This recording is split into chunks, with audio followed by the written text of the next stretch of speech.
Aka, tan oling, charchagansiz. Hech qanaqa kasal emassiz. Sizga dori ham shart emas, boshqasi ham. Sababini tushuntiraman. Ya'ni siz jinsiy hayotda, pastelda aktiv emasligingiz sababi doimiy asab stress, doimiy o'ylov, miyani doimiy bitta narsaga band bo'lishi. Ya'ni uy-joy qilishingiz kerak, kredit to'lashingiz kerak, pul topishingiz kerak, hayot, oziq-ovqat, hamma narsasi.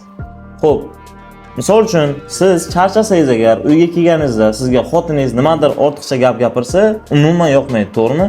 Miya ham xuddi shunday. Ishdan charchab kelasiz, miya dam olish kerak o'zi, lekin siz undan jinsiy aloqani talab qilasiz.